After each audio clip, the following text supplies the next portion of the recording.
Welcome to Art with Miss CB, and today we are going to be doing Shading 101.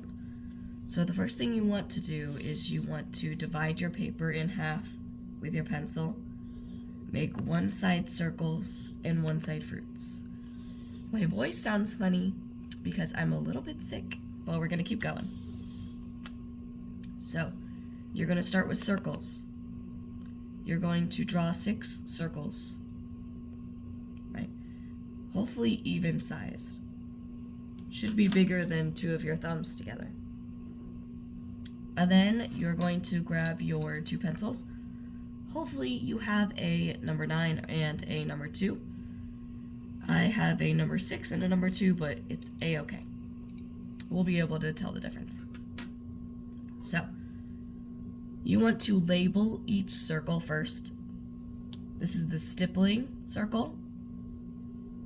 Smudge, hatching, cross-hatching, accent lines, and your tester, where you can test whatever you want. So, you should have a lighter pencil and a darker pencil.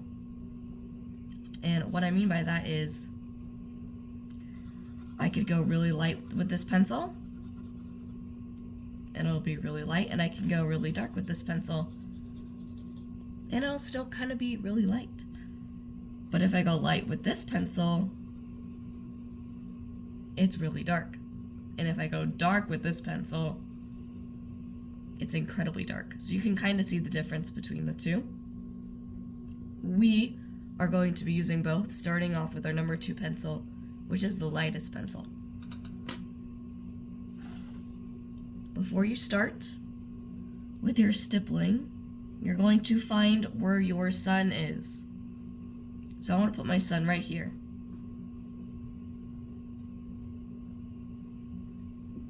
Shading happens whenever we have a sun and we have things that don't touch the sun. So we have our sun and our shadow. So that means everything light is going to be up here and everything dark is going to be down here.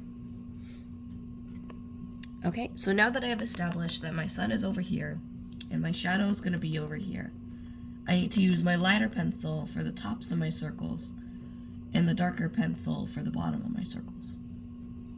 And when you shade something with form, like a circle, you don't shade going up and down. That wouldn't make sense. When you look at a soccer ball, the shadows don't go straight through the ball. They curve around the ball. So that is what we are going to do. We are going to be curving around the different sides of the ball. So this is stippling, and it basically just means putting light dots everywhere where the sun hits. You shouldn't be damaging your pencil, which means that you're pressing too hard. Notice how I'm just lightly curving my pencil, lightly tapping my pencil. Anything harder is going to break my pencils, and I don't want that.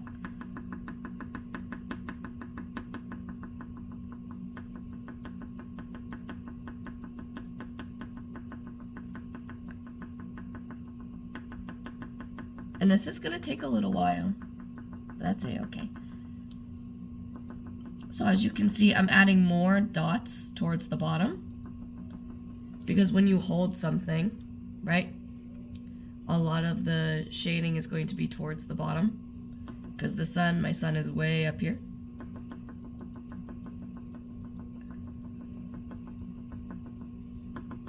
And again, over here, the side that's not facing the sun, curving this way, just like this, with those dots. And again, this is not lines, these are dots.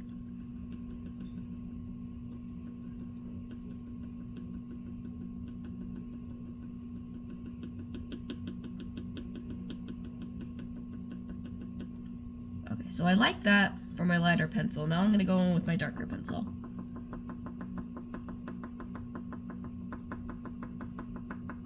And as you can see, there's an immediate difference. And I want to fill up everything that the sun does not touch. So everything on the other side of my soccer ball.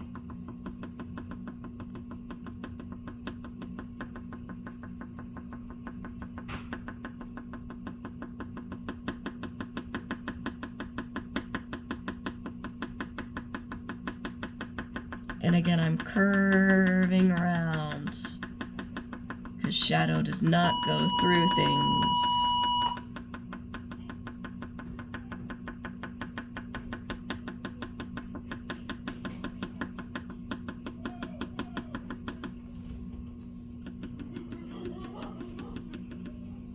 There we go. And that is a pretty good shaded ball. If you're looking at it in person, you could see those dotted marks just a little bit easier on the lighter side. So, now we're going to go over to smudge. So again, I'm going to start with my lighter pencil. And this time, I'm just going to write lines that go up and down. Again, on this side and in the middle. Up and down. Where the sun is. The whole left side. Okay, so I went back and forth with my lighter pencil on this side of the circle. Darker on the bottom and a little bit to the top. Now I'm taking my dark pencil and again, I am filling in, curving all the sides that do not touch the sun. These are shadow areas. Your pencil should be getting darker all the way to the end.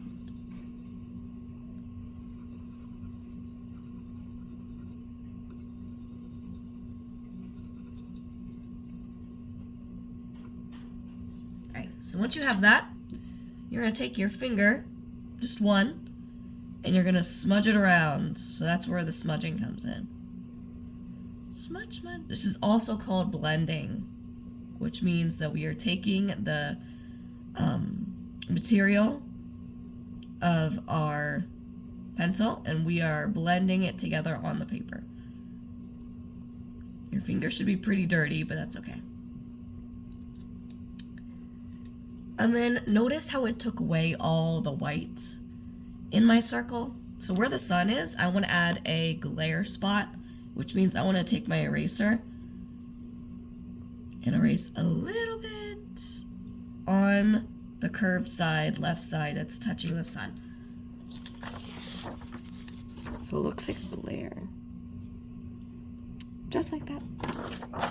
And then it is time to do our hatching. And hatching is just parallel lines that go in a circle. So just like that. They don't really touch. No touching. Again, I gotta start with my lighter pencil. And I am going to give myself a little circle right here. So this is my sun point or my glare.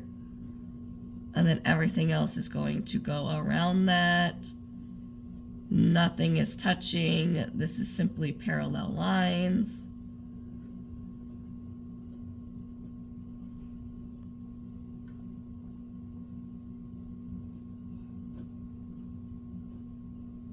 Parallel lines that fill in the whole circle. Notice how I'm not going outside of the circle. We really don't want that. That is kindergarten stuff, and we're a little bit older than kindergarten, hopefully. So we are going to stay inside that circle. So once you have a good pattern like this, you're going to add a few more darker lines that lead to the, again, bottom of your circle is going to be the darkest spots. A little bit of your top towards the back. It's going to be darker. So we need to fill it up more. And then go ahead and get your darker pencil when you're ready. And again, just add those much darker lines, so much easier. curving. We're always curving towards the back of the circle or our soccer ball. And we are putting darkest lines all the way to the back. All the way to the back.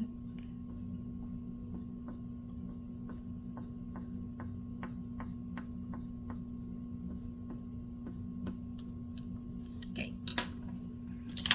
Cross-hatching is a little bit easier, I think. Actually, I think smudging might be the easiest. Oh, that was hatching. Now we're on to cross-hatching, which is basically the same thing, but we're adding a different line. So we did hatching with just parallel lines. Well, now that you have your parallel lines, you need to make more parallel lines on top of it. Kind of like a checkers board. Or chess. So just like that. Again, I am going to go in with my lighter pencil. And I'm going to start with those lines.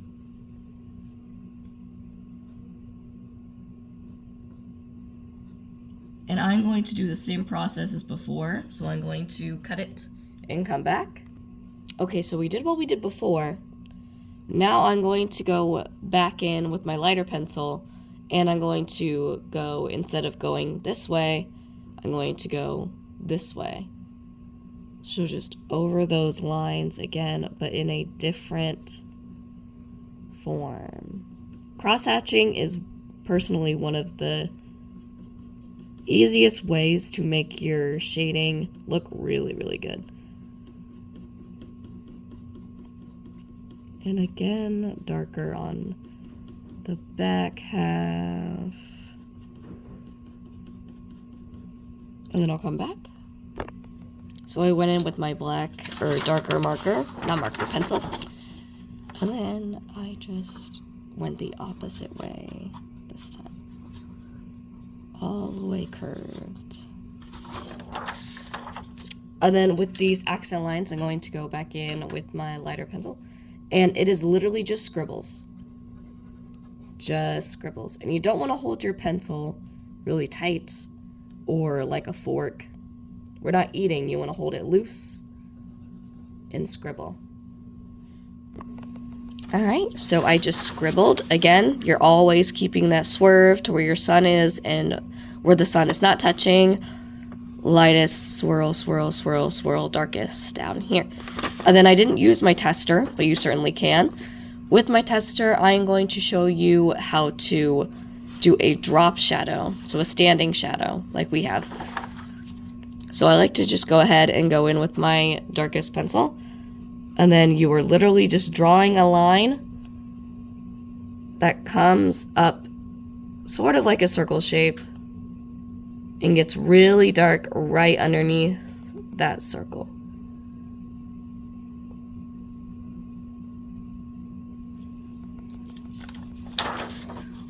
Just like that. It's a little bit of a glare. Okay, so now on your fruit side, you need to draw 3 or 5 fruits. And you're going to do this process again.